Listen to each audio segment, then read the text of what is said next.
In 1976, I made a decision to leave the Air Force and go into the civilian community. When I made that decision, a friend that I worked with made me aware of an article in a magazine advertising for a position at the Minneapolis-St. Metropolitan Airports Commission, my hometown. I thought I'd be here for about a year or two. I expected that I would probably use the airport as a doorway into getting a job with the commercial airlines as a pilot. However, once I got here, I found the organization to be extremely enjoyable, interesting, and challenging. I decided to stay longer.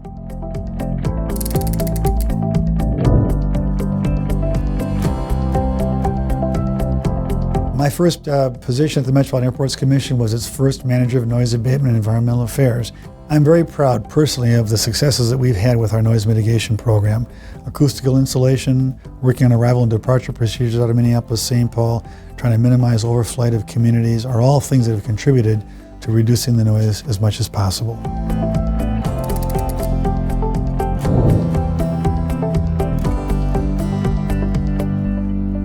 The Airline Deregulation Act of 1978 was the most dramatic piece of legislation in the history of air transportation. It upended the entire industry and changed the entire working model for all the airlines and airports across the national system. In 1985, when I became executive director, it was a particularly volatile time in the airline industry. I knew that my responsibility was to make certain that this community was assured, reliable, safe, high-quality air transportation services. In the mid-1980s, Northwest and Republic Airlines merged into one. And when it was merged, Northwest Airlines became 80% of the traffic in Minneapolis-St. Paul, thus creating the hub in the Twin Cities.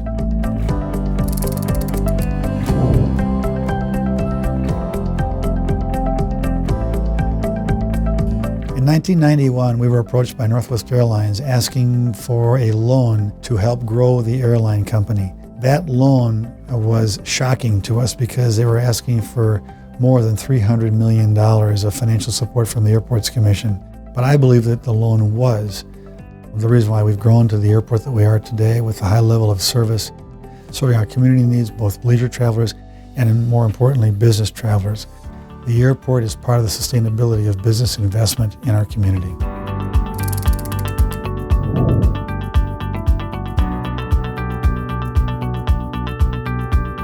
In 1989, the Minneapolis-St. Legislature passed the Airport Planning Act, which required us to take a look at the future growth needs of our community by creating what was called the dual-track airport planning process. One track was to take a look at expanding the airport at its current site. The other track was to go ahead and take a look at building a new airport somewhere in the 7-county metropolitan area. The Airports Commission recommended, as did the Metropolitan Council and the Minneapolis-St. Legislature, to keep the airport at its current location because all of our analysis determined that we could meet the future growth of the airport for the next 30 years.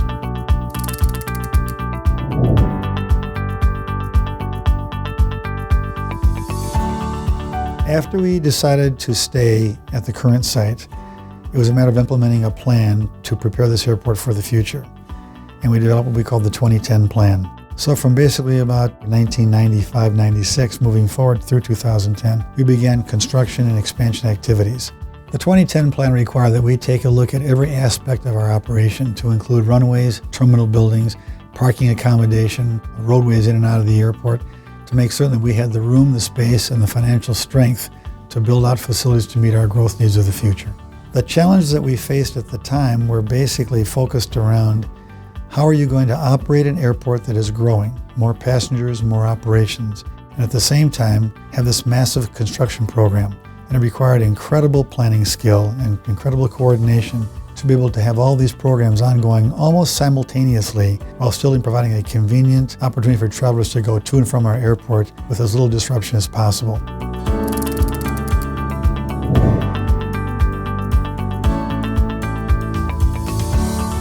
I didn't believe it at first. I mean, I'd been flying those airplanes for the previous 7 years in the military. I flew airline configured type of airplanes.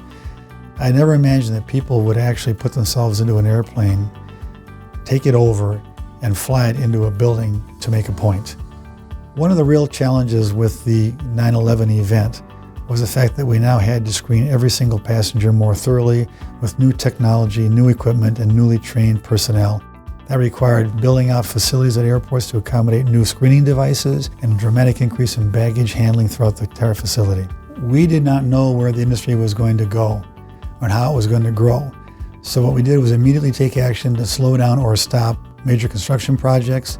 We stopped planning and issuing of requests for proposals for new construction. And we basically held that position until we could see where the industry was headed and how the country was adjusting to the new operating environment following 9/11.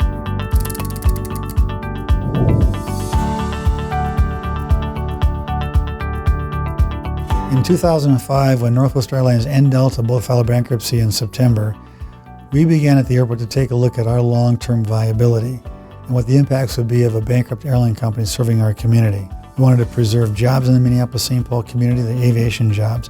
We wanted to preserve air service to make sure that we would have reliable service to multiple cities all over the country, and didn't quite frankly know where this bankruptcy would take us. So it was a very, very challenging time.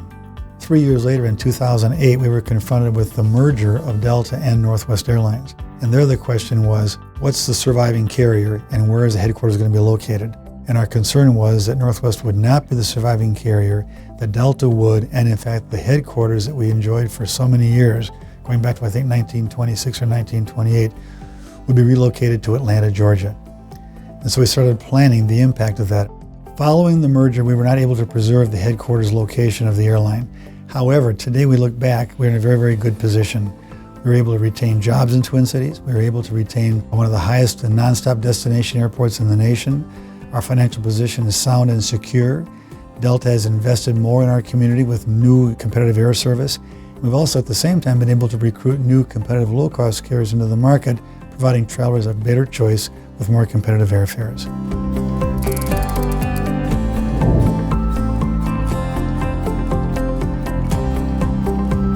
Being executive director of the Metropolitan Airports Commission during the last 30 years and working for the MAC for almost 40 years has been probably one of the most rewarding experiences a person could ask for. It was always challenging. It was a dynamic industry, evolving, following the most dramatic legislation impacting air transportation in the industry's history. To be part of a growing industry, partnering with airlines, with concessionaires, with businesses, expanding the airport, building a facility that meets the needs of our community has been a very, very rewarding and very exciting and challenging experience. And I wouldn't trade it for anything.